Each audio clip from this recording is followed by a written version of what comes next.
What's Your Story? I'm your host, Kenneth L. Morgan. I'd like to take this opportunity to welcome you to our show, to Charter Communication, to Covington Community Television, which broadcasts on Channel 8, Channel 20, Channel 22. I'm excited about my guest today. I'm excited about our show today. If you'd like to be a guest on What's Your Story, you can email me at kennethmorgan76@yahoo.com, or you can write me at P.O. Box 2026, Covington, Georgia 30015. If you like to advertise on What's Your Story, the same information applies. As I said a few minutes ago, I am excited about my guest today. My guest today is none other than Karen Lawrence. She is the founder of True Word Worship and Praise Center located in Conyers, Georgia. I'm excited about having her on our show today. If you will, let's welcome Karen Lawrence to our show. Thank you today. so much. Karen, yes. Thank you so much for being here with us. Thank you for today. having me. Yes. So if you will, would you just go ahead and just give us a little background information about yourself? Okay, well, my name is Karen Lawrence, and I am the founder of True Word and Praise Worship Center.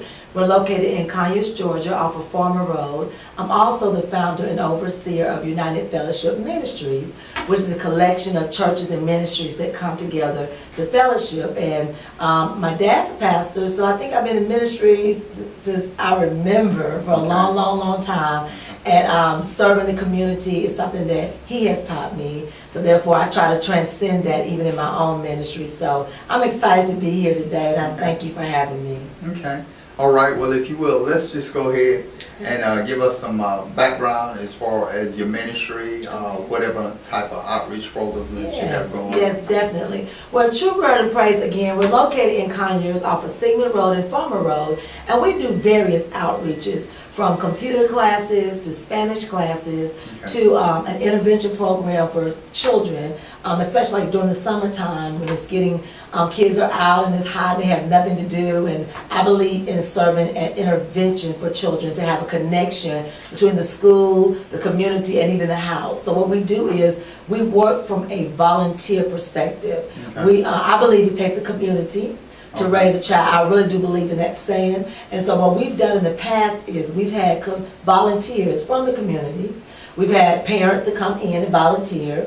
And what we do is we set up a program in reading and in math, and we allow the children to receive an extra support system before they go back to school, because sometimes children kind of need that mediation in the middle. And so we've done that, and we've been blessed last year to be interviewed on Channel 46 for that. And it was amazing because it was only birthed by the community. It wasn't a charge. It was just everyone coming together and doing what we needed to do. And we had so much fun, from arts and craft to music. We had music lessons that was done by a volunteer basis. So we had such an awesome turnout and such an awesome experience with that. In our outreach, we're also doing CPR classes, so that will allow us to take care of the natural man as well. You know, so we do various things to connect the community. We have a small pantry, you know, in addition for those who may have a need in the sense of clothing, in the sense of food. We do that as well. And we also connect with other ministries that have greater outreaches, because I believe we have to come together and pull this thing together and to make it happen, because it's not about individual churches as much as it's about us working together to build the kingdom. Okay. Now, is there an age group that has to be involved with each of the activities that you are actually sponsoring? Well, honestly, when it comes down to the school, we did that from a pre-K level all the way up to 12th grade. So we divide them up from the elementary, middle school, and high school level. And we had volunteers to come in. So that would be more from your average school level children. But also, but as in for CPR, you know, that's not really an age bracket. Computer classes, that's not really an age bracket as well. Anything that parent feels their child is capable of doing, is able to do, we're open to that as well. Okay. Well, Karen, I appreciate you sharing that with us. You know, only from the perspective of church. A lot of people think, you know, you just only go there, you preach to, you hear the word, the choir sing, praise sing, but there are no other activities. But in order to be effective, as you said a few minutes ago, as far as community-based, you have to have things catered Yes. to the community in order to reach them. Definitely, definitely. And I believe that that's what the community is looking for.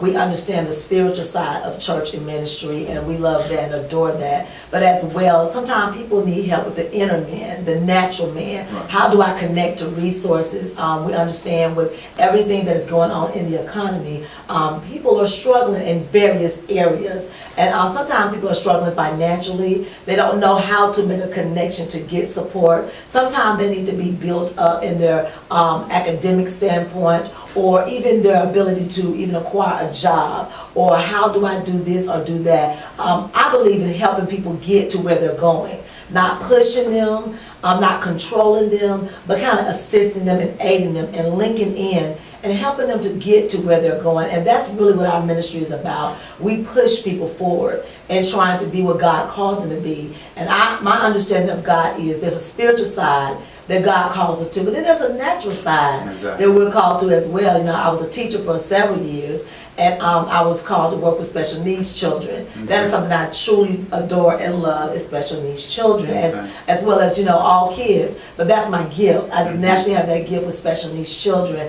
And I learned a lot with working with the various types of children with the different disabilities and how special and wonderful they are. And it's a lesson to be learned in that. And so I believe that God gives us in the spirit to do things for God, but He also gives us in our natural. You know, and so we have natural abilities that we can apply. But when people feel God's love in all that we do, they'll know that He's real. Okay. Now, the projects that you was going to set up to reach the community, how hard was it to reach the community, or were they real receptive when you set your projects in? Oh, most people are pretty receptive. Sometimes if you have to do a fee, you know, that may be a challenge, but we work with them with fees as well. It's nothing expensive. When we did the school, that's totally free. You know, so I didn't have any problems with people coming together. What amazed me is the power of unity. Okay. Because so many people were willing to come together and bring what they had, their gifts, their talents, their skills that were not being paid. None of the teachers were being paid. We were just coming together. We had a cafeteria staff. We had our arts and crafts staff. We had a connection staff. Then we had our teachers. And so we were really blessed. And it wasn't as difficult as you think, because I think people are ready for something. They're ready to either be used, or they're ready to connect to the proper resources. So it wasn't as difficult as I thought maybe it would be when God put it in my heart. You know, but I believe that when God gives us a vision, the miracle is already in the house. I believe that when He gives us a vision, sometimes we can make it bigger because we think it has to be this way or that way. But I believe God doesn't give us anything that He hasn't given us the ability to already attain it. So I use what I had. From the building I had to the people I had, I started using what I had, and then the word got out, and people started saying, hey, I can do this and I can do that.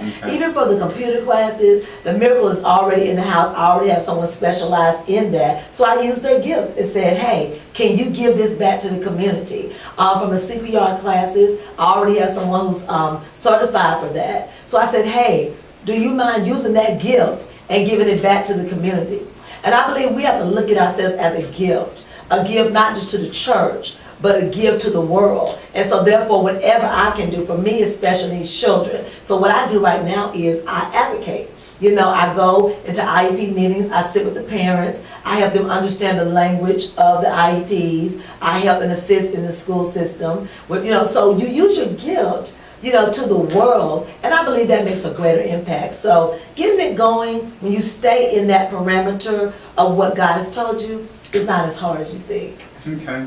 All right. Well, we're going to go ahead and we're going to go to our commercial break, and we'll be right back with my guest right after this.